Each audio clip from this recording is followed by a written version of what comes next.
want to wrap up today with some of our capital allocators to get our finger on the pulse of where cash is being distributed or not into this industry.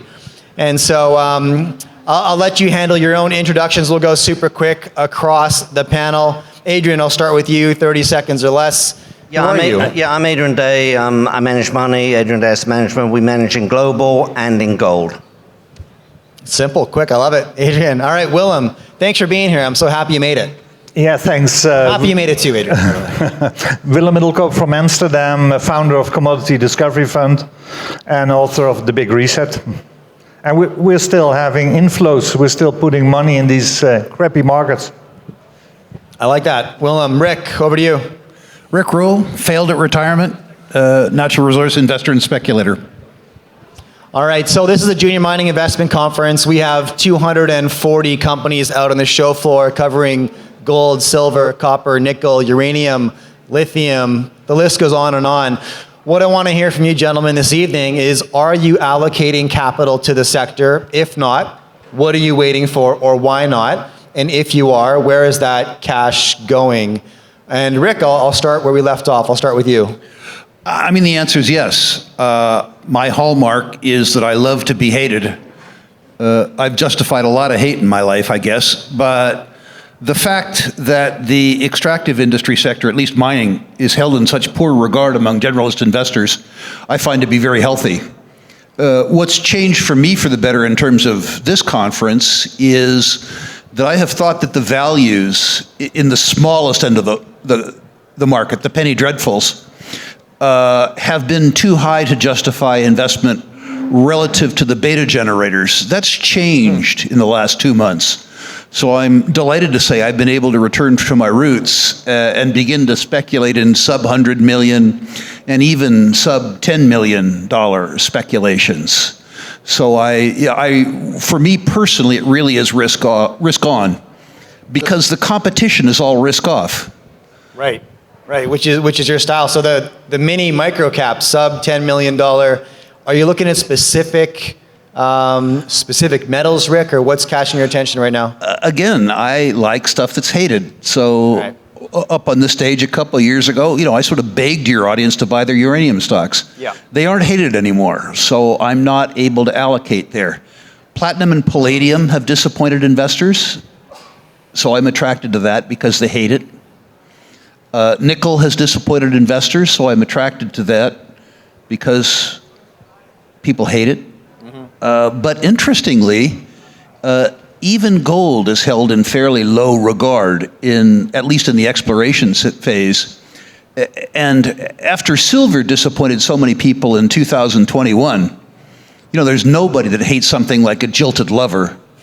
And the silver bugs got punished so badly in 2021, as though silver was a 4-letter word. Right. So I like it too. All right, I like that. Willem, over to you. You mentioned you're allocating capital, so I'm curious where it's going. But we are confronted with markets which are trending lower and lower, and we've been doing some research, who's doing the selling, and quite a number of our peers they do have redemptions, so they need to sell. They don't want to sell, they need to sell. And when I'm good informed, even Rick closed down his exploration fund with Sprott. So we had some real selling pressure in some good names. It's our strategy to focus on the top 100 discoveries worldwide, metal agnostic. And by focusing on the best quality projects, there's always some liquidity there.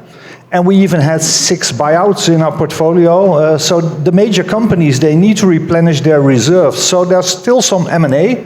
And when you look at the whole space, I think we're very close, or we've already reached the bottom. I see a lot of bottoming patterns, also in the charts. And if you study the markets from a supply and demand perspective, from a fundamental perspective, there's so many shortages arriving, and uranium is a great example where you have some kind of a short squeeze, and this could develop well into copper or silver or other metals. So great bargains to be found. Okay, Willem, thank you very much. Adrian, same question. Are you allocating cash, and if so, where's it going? Yeah, excuse me, certainly, I can't help it. Can't help myself. But I take a slightly different approach, I must say, than the others. Right now, we're really emphasizing the senior miners, the senior royalty companies, emphasizing them. You know, and the reason is really quite simple, and that is because when the gold stocks start to move, it'll be the big cap stocks that move first. Not only do they move first, but they're also more certain to move. By that I mean is if I pick, I'll just name Agnico, Barrick, Franco, you know, Wheaton, you buy those 4 stocks, I can virtually guarantee you, as close to the SEC allows me to guarantee anything, but I can virtually guarantee you that if gold goes to 2,500, those 4 stocks will all have moved up. If you buy Rick's favorites, Junior, Amalgamated Moose Pasture, I think, or mine, Consolidated Ajax, you could buy half a dozen of those, and they may or may not move up. And so the seniors are the first to move and the more certain to move. So at this stage, when we're on the cusp of a new bull market in gold stocks, I'm emphasizing those. One last thing, if I should say, that's not to say that we're not buying juniors. Some of the juniors are just incredibly, incredibly cheap. But for me, I want to focus on juniors that either have cash flow, and there are some, or have strong balance sheets, or at the absolute minimum, have access to cash. Okay, thank you very much, Adrian. I want to jump into a couple metals specifically on this panel. We have to talk about uranium because it's kind of the thing that everybody wants to talk about at this conference. We're going to talk about the gold sector, and as you just mentioned, Adrian, you believe we're on the cusp of a gold bull market, so I'm going to pull on that thread in a minute.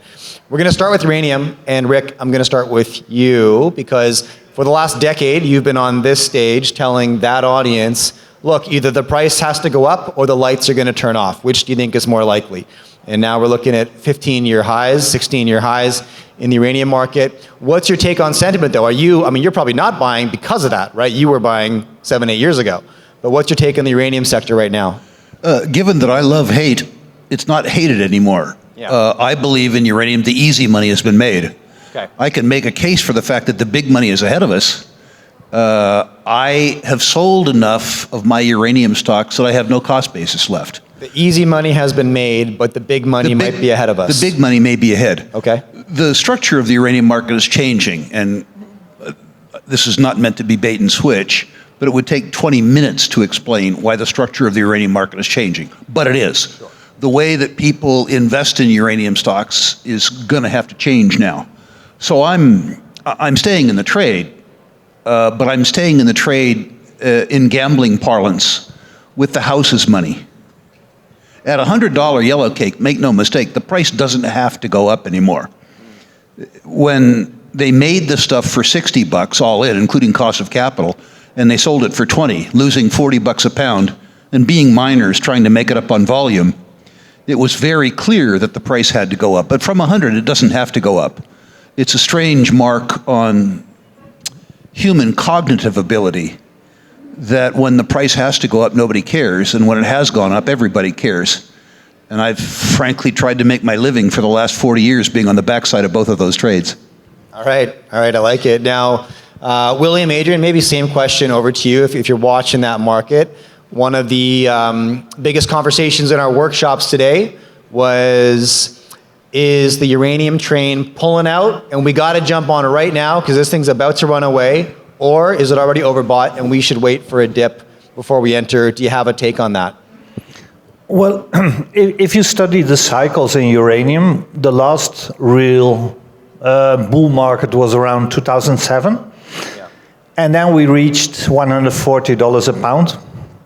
But in today's money, that will be well over $200.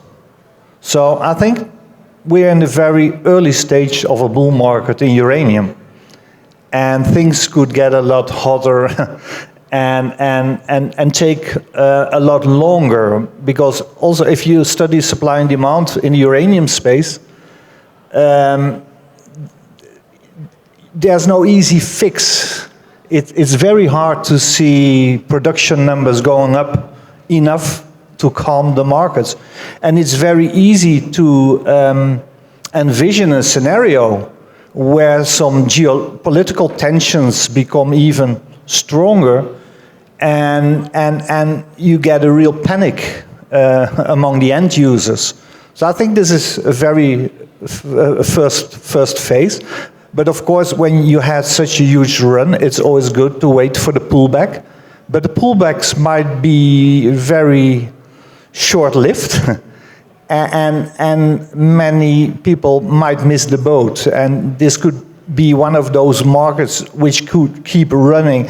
And if you look at the best discovery, uranium discovery out there, is NextGen Energy. And NextGen Energy seems expensive now because it ran to $10, and that's a $4 billion market cap now. But if you do the math with these numbers, once NextGen Energy is in production, they will produce 20% of all uranium worldwide, and this could be a $30, $40 stock. And with current markets, I could see M&A activity where NextGen is being bought out at maybe double today's price. And that will, I think Rick agrees on that. So there's still value to be found even after this run. Certainly, if your mandate is 100 best discoveries worldwide, you have to be in that stock. You just, and I love it. Okay, no, I appreciate that take, Willem. Thanks for that. Adrian, same question, sentiment on the uranium sector. Sure. Well, I'll bow to my two friends. I think I agreed with pretty much everything they said, but I know anything about. They know more about uranium than I do. I would just say that typically, you know, I've been in this business a long time. I guess the others have too, but I've been in this business a long time. And when people start asking me, oh, the train's about to leave the station, you got to jump on now before you miss it. If you don't buy now, you're going to miss it.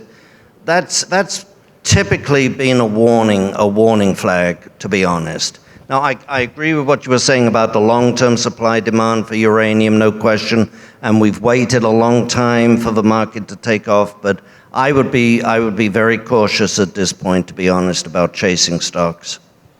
Okay. You know, when it comes to, I mean, just on a personal level, when it comes to this question for myself, I have zero confidence in my ability to time markets. So when it comes to buying the dip, I understand the strategy makes sense. But am I going to catch that dip? It's like trying to catch the top. That's how I think about it. And so if I want exposure in this market, I'll just scale in regardless and acknowledge that I'm not going to be able to time this. But if I believe in the long-term macro, then I'm just going to scale in and get a seat on the train. Okay, same question on the gold sector. Obviously, very different sentiment in that market. Gold prices held up relatively well given the rate environment. Equities haven't done much. Adrian, I'll start with you. What do you think about that?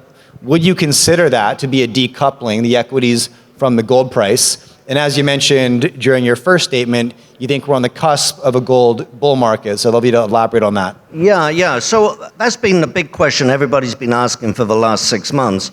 You know, why is gold doing well and gold stocks not? What's the decoupling? And to me, it's really, I mean, I hate to say this, but it's really quite straightforward when you think about it. And just think who has been buying gold over the last 18 months and why have they been buying? It's been central banks, we all know that, but it's been central banks who have been buying gold along with very wealthy families in the Middle East and Asia. It's not been retail buyers in North America. It's not been institutions in Europe and North America, by and large. They're not buying gold assets. So you only have to look at the premiums on gold coins, which are way down. You only have to look at flows into and out of ETFs. And for the last 18 months, it's been almost steady every month, outflows. Even in the last month, we're seeing outflows from ETFs. So the gold price is up because of central bank and, again, very wealthy Middle East and Asian families. So then the next question is, why are those people buying? They're buying as a hedge for security, as a defensive measure. So if you're buying for insurance, You buy physical gold. You don't buy Consolidated Ajax or whatever the name of the company is. And so it's really, when you think about it, it's really not a surprise. The gold has done well, and at the same time, the gold stocks have done badly. It's really not a surprise. Okay, thank you, Adrian. Willem, what are your thoughts? I fully agree, but there's a little bit more to that story. Because if you ask the question, why are they buying? Of course, they're hedging themselves. But this reminds me of the late 1960s. If you look at total demand from central banks, we just reached a new record, and we need to go back to 1969 to see that amount of physical gold buying by central banks. And what happened in 1969? Because that's very remarkable. In 1968, we had an implosion of the London gold pool. The London gold pool was cooperation by Western central banks to keep gold fixed at $35 per ounce, because we were in the Bretton Woods system. And then France decided in 68 not to join forces any longer. So they stepped out, and we had an implosion of the London gold pool. And that's why Nixon had to close the gold window a few years later. So central banks, they understood what was happening well ahead of investors, so they started to buy the physical gold because they understood that gold would go much higher. And eventually gold reached $800 10 years later. So why are central banks buying so much gold now? Because they understand there is a real confrontation between the West and the rest of the world now. The BRICS alliance, Brazil, Russia, India, China, most of these countries are buying huge amounts of physical gold. So they're working actively to build a parallel trading system, a parallel financial system. And this is very significant, and this point is missed by most investors. So I think we'll enter a whole new phase in the gold market where the traditional reasons why we should buy gold don't apply any longer, and it's just a geopolitical tool. I want to pull on that thread just for a minute, because the central bank gold buying gets a lot of attention right now, as it should. It's significant. Ronnie Stoffele was just up here running some numbers past us, around 1,100 tons per year, rolling 12-month average last 18 months. But gold reserves for central banks have also been at an all-time low recently. And so is this, and correct me if you think I'm wrong there, because I may have that incorrect, but could this be looked at as a reversion to the mean? Separately from... No, it's more than that. If you look at who's buying gold, you have Russia and China. They've been adding gold, especially since 2012, 2013, actually since the Maidan revolution in Ukraine. So that's where the new conflict started. But if you look, even in Europe, you have the Hungarian central bank growing their gold holdings 10x. You have the Czech central bank growing their gold holdings 10x. And that tells you something. And it's not only the geopolitical buying for geopolitical reasons, it's also the ongoing debasement of currencies. Most central bankers do understand that we're about to see this monetary reset somewhere in the next few years. And I've been writing and studying this for quite some time, and the signs are on the wall, just like the late 1960s. But you need to be an insider to understand the signals. Okay, thank you, Willem. I appreciate that. Rick, thoughts on the gold sector? You talked about a number of other metals in your intro, platinum, palladium. We'll get to those in a minute. But what are your thoughts on the gold sector and gold equities right now? Well, personally, with regards to gold, I'm just more comfortable buying it than not. Separate and apart from the central banks. I mean, a rational financial advisor would look at me, largest shareholder of Sprott, reasonable leverage to gold there, and say, why on earth would you own gold? Well, the answer to that is to sleep nights. The fact that I feel better about owning gold than not tells me as much as I'm ever going to know personally about the gold market itself. With regards to the equities, I think you need to look at three things in terms of the divergence between the gold price and the gold equities price. The first is the performance of the majors in the period 2000 to 2011. The gold price increased sevenfold, and the free cash flow per share on the XAU fell. That took special skill to screw up a 7-fold increase in price. So the investor looks at the gold industry and looks at an unrivaled track record at destroying capital. And it takes time to get past that. I'm going to make the audience sick before I make them well. In the juniors, if you merged every junior exploration company in the world into one company, Junior Explorco, that company would lose $2 billion in a good year and $6 billion in a bad year. So what should you pay for losing $2 billion a year? Would you pay 7 times losses, 11 times losses? That, though, denies the fact that 10% of the issuers out there generate so much performance that they add credibility and occasionally even luster to a sector that loses $2 billion a year. And we're in a market now where the sentiment is so bad that the investor doesn't differentiate between the good and the bad and the ugly.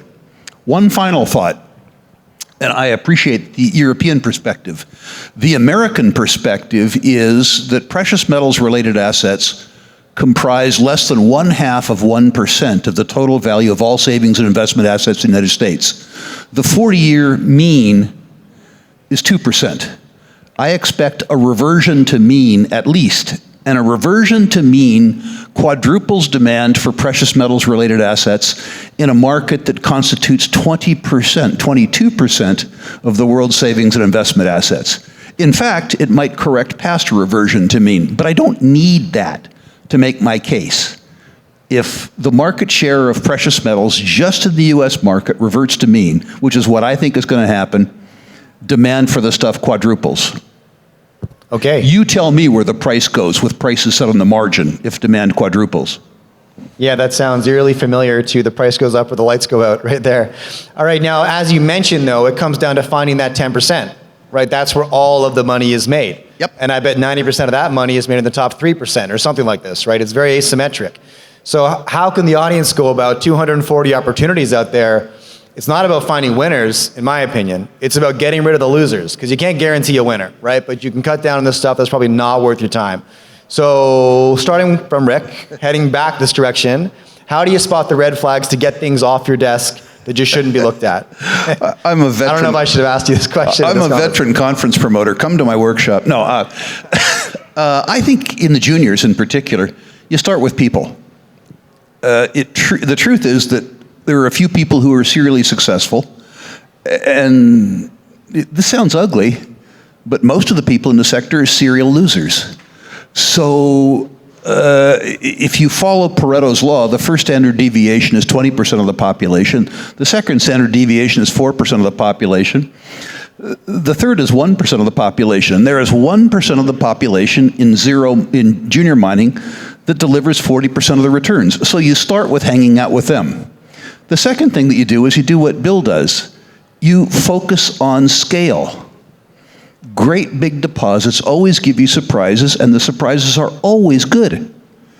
Little deposits give you surprises, and they're mostly not so good. And the third thing is just simple arithmetic. If the people in the audience here would spend 1 hour per month per holding in their portfolio, paying attention to balance sheets, income statements, insider filings, reserve reports, just 1 hour per month per holding, they would improve their investment performance manyfold. Too many speculators are narrative-oriented. Their idea of due diligence has got a hunch, bet a bunch. And that doesn't work. I love that. Thank you, Rick. Willem, over to you. I have a bit of a problem with the first part of your story because I don't care about the people. I care about the quality of the discovery. We follow the truth machine, the drill results. When you would have followed, well, your line, Rick, you never would have invested in Robert Friedland's Voisey Bay discovery because Robert Friedland has had such a bad name at that time. He was seen as a lousy stock promoter, and he only built himself a great name because he was involved with a great discovery, and he played that very well and sold it for 4.6 billion. So management can be changed when there's a real strong quality discovery and there's bad management involved, the management will be changed. The management can be changed. You can't change the rocks. You can change management. So that's why we follow the best discoveries out there. I feel like you both have something to say about that. No, I agree with what Bill said about a quality discovery. My friend Bob Bishop once told me, Rick, the rocks don't care who owned them. You know, like lousy people can get great rocks. Now, with regards to Robert, most people's experience with him was different than mine. He gave me a 10-bagger on Fairbanks. He gave me better than that, frankly, on Galactic, which was a fail. The truth is that the stock exceeded any rational expectation of what it might be worth. When people said to me that Robert Friedland was a bad promoter, I would look at them in awe and say, what Robert Friedland are you referring to? He's a good promoter. Pardon me? He was a good promoter, and always. He was a spectacular discoverer. He was a spectacular hirer of people. It is true that you would be naive to believe that Robert would ever tell you when to sell. Mercifully for me, I was never that naive. Adrian, over to you. Yeah, I'll say just a couple of things, if I may. One is, your introduction, Jay, was perfect, and it reminded me of what, Charlie Munger, who's Warren Buffett's sidekick, who just passed away at 99. He said, I spend most of my time looking at, trying to avoid doing stupid things. So don't do stupid things. And I mean, I didn't put it quite the way he put it, but, it's true. If you avoid... if you think about it, if you lose 50% of your money, your next one's got to be 100% to get even. And of course, we know in this business, if you only lose 50%, that wasn't such a bad one, right? So, if you lose 80% of your investment, you've got to have a quintuple just to get back to break even. So avoid doing stupid things is very critical. On this issue, sorry, Wilhelm, but I've always said to people, especially at the junior end, but frankly, throughout the whole industry, to me, people are the most important thing, because give me a good person with some money, and, if the project doesn't work, they'll go on and do something else. But a bad person with no money can screw up a good project easily. And we've seen that over and over again. Not a tier 1 discovery. When it's a tier 1 discovery, the adults will enter the room and they will be kicked out. Just out of curiosity, I agree with you, by the way. How do you define a tier 1 discovery? What are the metrics?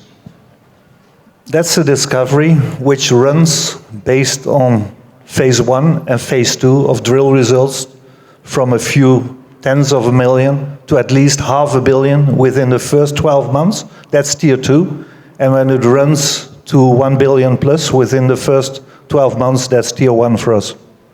So we do something differently. We want $10 billion in situ recoverable reserves and resources. We want to believe that the deposit could be in the best cost quartile worldwide, and we want the best quartile worldwide, but at any rate, exceeding 25% in return on capital employed. But when people say tier 1, I always want to hear what that means to them, because it's, there's no TSX definition of what tier 1 is. That's no, but why Rick, if you ask the promoters on the floor, there's 240 tier 1 projects right out there. It's odd. If you walk around the floor, the gold price is going to $20. There is so many 10 million ounce deposits out there. We made it very easy to ourselves, because we have so many brokers and promoters coming up to us and wanting our money. So now we can say, no, sorry, we only invest in tier 1 projects. And then you make life very easy for yourself. All right, look, I really appreciate so much of this. And just because you dropped Charlie Munger onto the panel, and so much of what I love discussing up here is like simplicity and how simplicity works, and we tend to overcomplicate things to our own demise. Charlie Munger, obviously one of the most successful investors that's ever walked the planet. The most common response that he would give to a pitch when he was getting pitched on an investment was, it's too hard. It's too hard. Now, this is one of the brightest minds that's ever operated in finance, but if it wasn't blazingly simple on how he was going to make money, he had zero interest. If you needed charts and images and stats, he was out of the room. It's too hard. Keep it simple. And that strategy obviously worked super, super well. Look, I want to thank you all for joining me on the panel today. Let's give him a round of applause.